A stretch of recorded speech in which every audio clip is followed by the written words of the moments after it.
Hello dear viewers, welcome on the channel quick learning with ease. I hope आप लोगों की preparation बहुत अच्छी चल रही होगी और आज हम डे 2 में जीन पियाजे की थ्योरी से रिलेटेड क्वेश्चन सॉल्व करेंगे। अगर आपने भी जीन पियाजे की थ्योरी को कंप्लीट कर लिया है तो आप भी इन क्वेश्चन को ज़रूर ट्राई करें। आपका जो कॉन्सेप्ट है और जो आपकी थ्योरी है वो और ज़्यादा क्रिस्टल एंड क्लियर हो जाएगी। सो गाइस, वीडियो को स्टार्ट करते हैं। हमारा फर्स्ट क्वेश्चन है वो है The process of predetermined unfolding of genetic depositions is called। ठीक है, तो मैंने इस बार हिंदी में भी क्वेश्चंस लिए हैं आपके, और ये आपके जो क्वेश्चंस हैं ये आपके सीटेट जो अभी ऑनलाइन एग्ज़ाम हुआ था उन्हीं जो पेपर्स थे उन्हीं पेपर्स में से क्वेश्चंस हैं। ठीक है, तो जो इसका हिंदी है मीनिंग वो है आनुवांशिक विन्यास के पूर्व निर्धारित रूप से प्रकट होने की प्रक्रिया क्या कहलाती है। तो मैं आपको बता दूं कि इसका आंसर है आपका मैचुरेशन। ठीक है, तो जो आनुवांशिकता जो विन्यास है उसकी जो पूर्व निर्धारित जो रूप है वो प्रकट जब होता है तो उसे हम परिपक्वता कहते हैं, मतलब मैचुरेशन कहते हैं। ठीक है, नेक्स्ट क्वेश्चन है हमारा सीरिएशन इन जीन्स पियाजे थ्योरी रेफर्स टू। ठीक है, आपने जीन पियाजे की थ्योरी में जो स्टेजेस हैं उसमें आपने हर एक स्टेज के की पॉइंट्स को जाना होगा कि बच्चे के अंदर क्या क्या चेंजेस आते हैं। ठीक है, उसमें कौन कौन सी क्वालिटी डेवलप होती है, तो आपने ये सब जाना होगा। तो सीरिएशन जो है, सीरिएशन मेनली हमारा कब आता है, देखिए सबसे पहले होती है हमारी 4 स्टेजेस होती हैं, आपको ये पता होनी चाहिए, जिनको आप शॉर्ट फॉर्म में लर्न कर सकते हो। एस, पी, सी और एफ।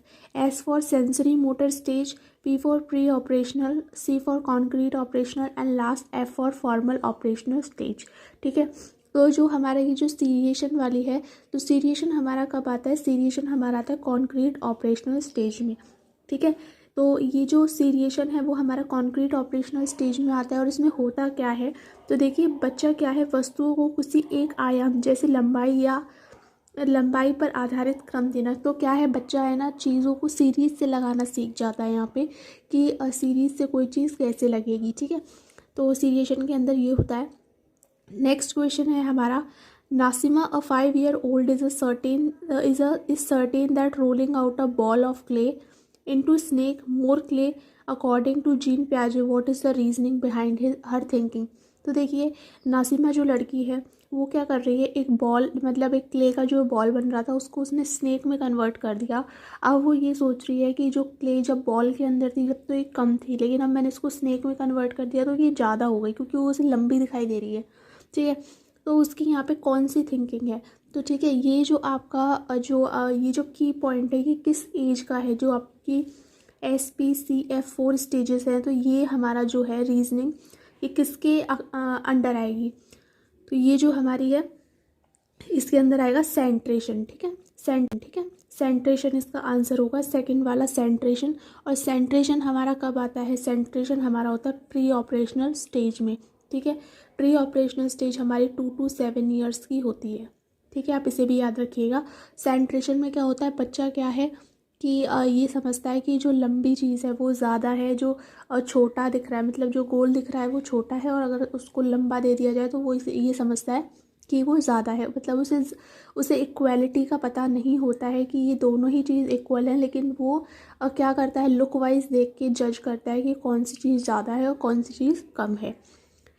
नेक्स्ट क्वेश्चन है आपका thought becomes abstract and idealistic during the period of. तो जो आपके थॉट हैं वो क्या हो जाते हैं, अमूर्त हो जाते हैं और आदर्शवाद हो जाते हैं। तो ये आपका आंसर होगा अडोलसेंस में। ठीक है, तो जो आपकी किशोरावस्था है उसमें क्या होते हैं, जो आपके थॉट्स हैं वो क्या हो जाते हैं, आपके अमूर्त हो जाते हैं, मतलब आप मन ही मन में चिंतन करते हो, उनका किसी को बताते नहीं हो। ठीक है, और क्या है वो आदर्शवादी हो जाते हैं। नेक्स्ट क्वेश्चन है rearranging schemas, linking them with other schema to create a strongly interconnected cognitive system in Piaget theory is referred as।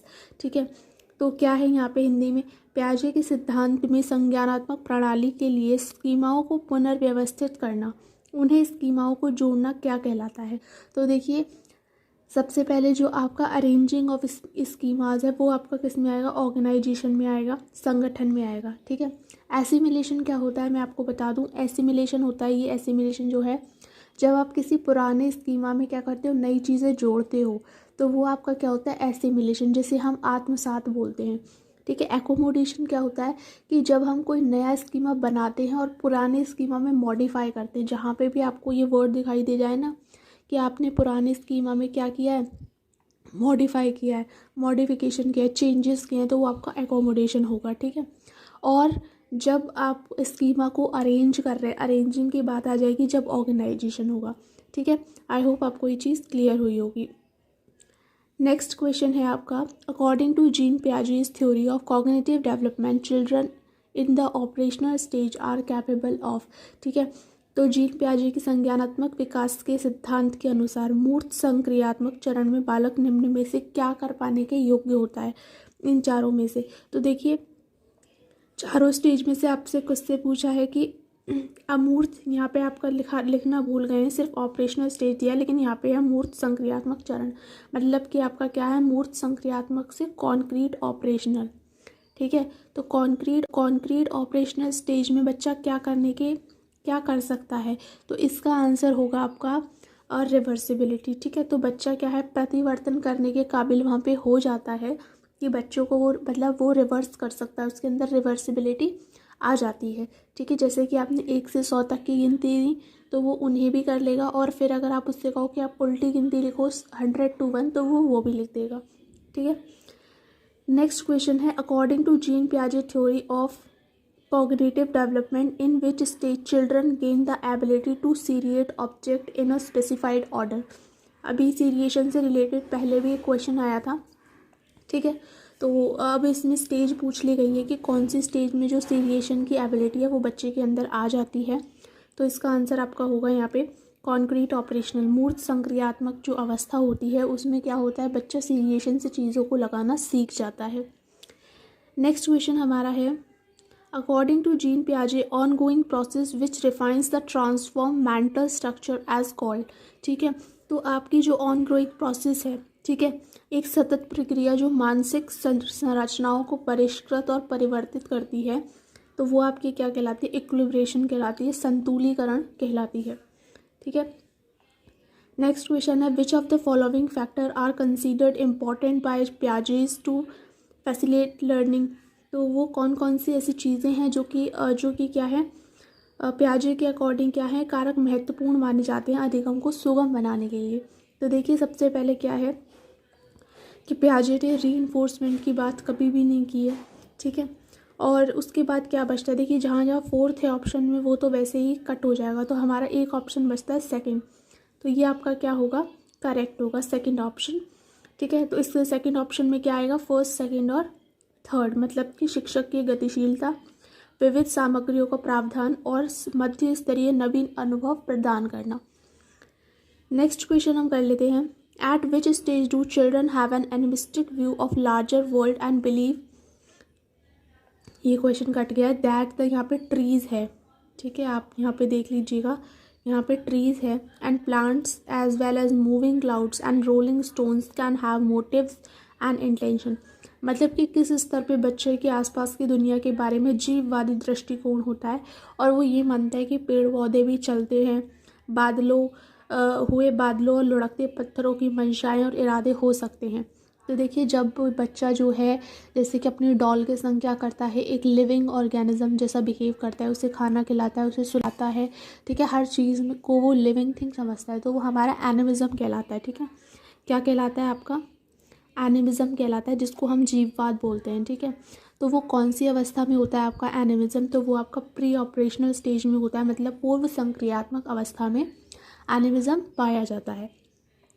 Next question है आपका, अ 5-year-old child fails to reason that when water is transformed from a tall and narrow glass to a wide container, the quantity of water remain the same according to Piaget. This is because, ठीक है, तो एक 5 वर्ष की बच्ची ने यह तर्क करने में विफल रहती है कि जब पानी को एक लंबे और संकीर्ण गिलास में और चौड़े बर्तन में स्थानांतरित किया जाता है तो पानी की मात्रा समान रहती है। ठीक है। तो मतलब पियाजे के अकॉर्डिंग वो क्या नहीं कर पा रही है, तो देखिए उसे नहीं पता कि चौड़े गिलास में भी पानी उतना ही रहता है और लंबे गिलास में भी पानी उतना ही रहता है। अभी वो यही सोच रही है कि लंबे गिलास में पानी ज़्यादा होता है और जब आप उसे चौड़े में डाल देते हो तो वो उसे कम दिखाई देता है। ठीक है। तो इसका मतलब ये नहीं है कि वो नकल कर सकती है, नहीं, ठीक है। वह प्रतीकों का इस्तेमाल कर सकती है, नहीं। वह लक्ष्य निर्धारित व्यवहार नहीं कर सकती, ये भी गलत। ये है वह प्रतिवर्ती सोच नहीं रखती, मतलब she can not reverse her thinking. उसे नहीं पता कि आप एक गिलास का पानी अगर आप एक कटोरी में डाल दोगे तो पानी तो उतना ही रहेगा, लेकिन उसे ऐसा लग रहा है कि वो कम हो गया है, ठीक है। और ना ही फिर अगर आप उसे वापस से गिलास में डालोगे तो वो उसे रिवर्स नहीं कर पा रही है। नेक्स्ट क्वेश्चन है, जीन पियाजे theory is criticized for having proposed 4 stages of cognitive development, which debate of child development does this fall under. ठीक है, तो इस क्वेश्चन में ये पूछा गया है कि जीन पियाजे ने संज्ञानात्मक विकास के क्या है 4 चरण बताए हैं, ठीक है। और इनकी मतलब इनको प्रतिपादित करने के लिए इनकी आलोचना की जाती है। यह आलोचना बाल विकास की किस बहस के अंतर्गत आती है? तो इसका सबसे पहले मैं आपको आंसर बताऊं, कंटिन्यूटी एंड डिसकंटिन्यूटी इसका आंसर है। तो जो जीन पियाजे हैं उन्होंने 4 स्टेजेस की बात की है, ठीक है। SVCF, sensory motor, pre operational, concrete operational and formal operational, ठीक है। तो उन्होंने ये कहा है कि जो बच्चा है उसका जो विकास होता है वो इन 4 स्टेजेस में होता है और स्टेप बाय स्टेप होता है, ठीक है। उन्होंने सिर्फ ये कहा है कि बच्चे का विकास कंटिन्यूसली होता है। और जैसे प्री ऑपरेशनल स्टेज में आएगा तो उसके अंदर ये जो एनिमिज्म है, ठीक है, सेंट्रेशन है, ईगो सेंट्रिज्म है, ये सब उसके अंदर आएगा। फिर जैसे ही वो कॉन्क्रीट में आएगा उसके अंदर रिवर्सिबिलिटी आ जाएगी। तो उन्होंने कहा है कि उसके अंदर स्टेप बाय स्टेप चेंजेस होते हैं, लेकिन ऐसा नहीं होता है। कभी कभी क्या होता है, कुछ बच्चे पीछे भी एनवायरमेंटल फैक्टर्स हो सकते हैं, कुछ भी हो सकता है जिनकी वजह से वो थोड़ा पीछे रह जाए। ज़रूरी नहीं कि जिस एज में वो हैं उसके अकॉर्डिंग उनके अंदर मेंटल एबिलिटी हो, ठीक है। तो उन्होंने इस चीज़ की बात नहीं की है, ठीक है। उन्होंने सिर्फ कंटिन्यूस चलने वाले डेवलपमेंट की बात की है, ठीक है। तो इस वजह से उसका जो आंसर होगा वो होगा continuity and discontinuity. Next question है, according to Jean Piaget's cognitive development theory which of the following is essential for cognitive development. तो क्या ज़रूरी है कॉग्निटिव डेवलपमेंट के लिए? देखिए, उन्होंने कोई कंडीशन स्टाइमुलस की बात नहीं की है कभी भी, ठीक है। ऑब्जर्वेशन, एनवायरनमेंट नहीं, रीइंफोर्समेंट की तो बिल्कुल भी नहीं। तो आंसर क्या होगा? थर्ड, आसपास के परिवेश के साथ सक्रिय खोजबीन, ठीक है। तो उन्होंने बच्चे को क्या माना है? एक एक्टिव एक्सप्लोरर माना है। तो बच्चे क्या है, खुद से करके ज़्यादा सीखते हैं, ठीक है।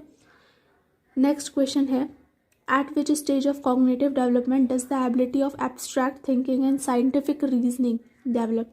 तो देखिए, एब्स्ट्रैक्ट थिंकिंग तो कब होती है? जब हम क्या होंगे, लास्ट की स्टेज में, फॉर्मल ऑपरेशनल स्टेज में होंगे। और ये स्टेज कब होती है?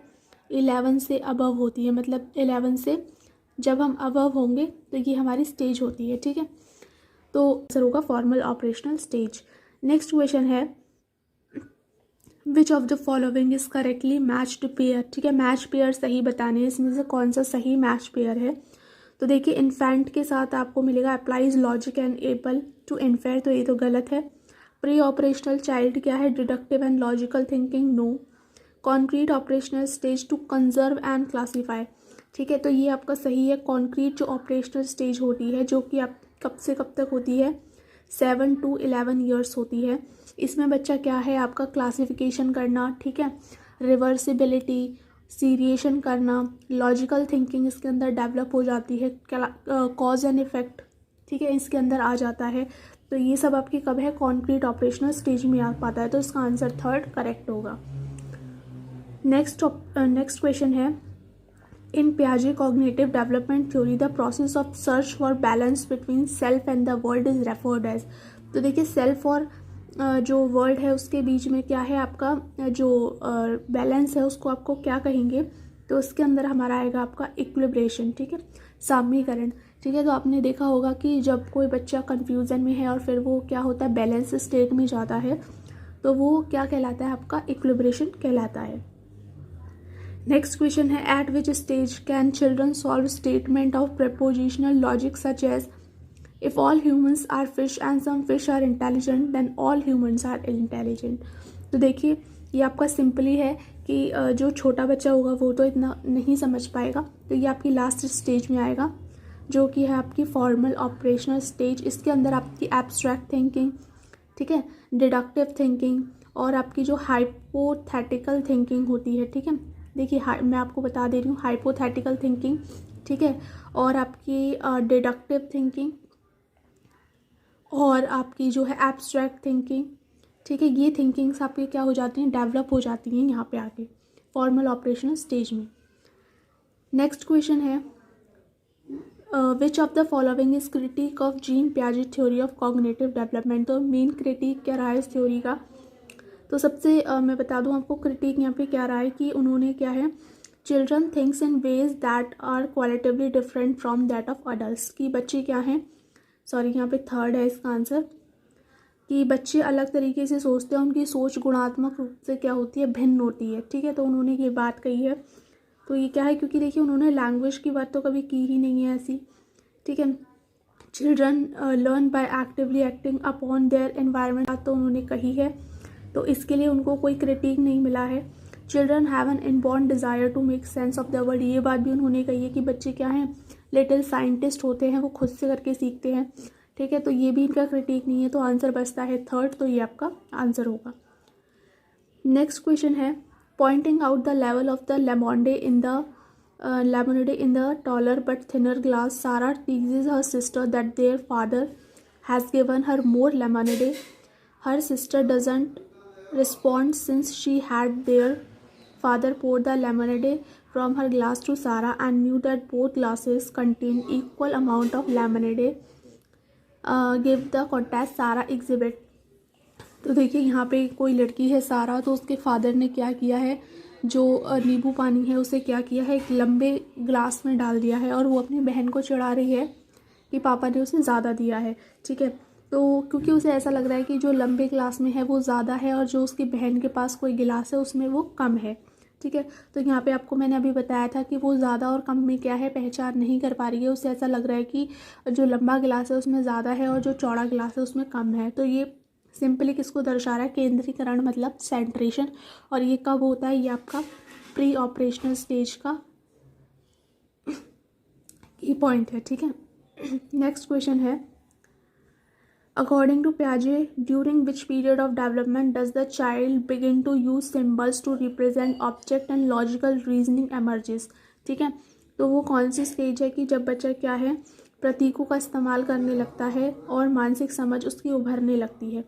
ठीक है, तो जो आपकी ये जो सिंबल वाली थिंकिंग है, ठीक है, सिम्बॉलिकली थिंकिंग, ये आपकी कब होती है, प्री ऑपरेशनल स्टेज में होती है। ठीक है, प्री ऑपरेशनल स्टेज की जो की पॉइंट्स हैं वो हैं, देखिए एनिमिज्म, जीववाद, इरिवर्सिबिलिटी की बच्चा क्या है, उल्टा नहीं कर पाता, मतलब अगर आपने उसे 1 से 100 तक की गिनती लिखने को दी तो वो 100 से 1 वापस नहीं लिख सकता। सेंट्रेशन मतलब केंद्रीकरण, कि उसे नहीं पता कि दोनों चीज़ें बराबर हैं, वो लंबे को ज़्यादा समझता है और चौड़े को छोटा समझता है। और यहाँ पे सबसे जो एक की पॉइंट पूछा जाता है प्री ऑपरेशनल स्टेज का, वो है आपका लैंग्वेज डेवलपमेंट, यहीं से स्टार्ट होता है। आप इसे याद रखिएगा कि जो लैंग्वेज डेवलपमेंट कब स्टार्ट होता है, तो वो प्री ऑपरेशनल स्टेज से स्टार्ट होता है। आई होप आपको इन क्वेश्चन से बहुत सारी हेल्प मिलेगी और आपका जो टॉपिक है वो बहुत अच्छे से क्लियर हो जाएगा। अगर आपको वीडियो अच्छा लगा हो तो चैनल को लाइक करें, शेयर करें और सब्सक्राइब करें।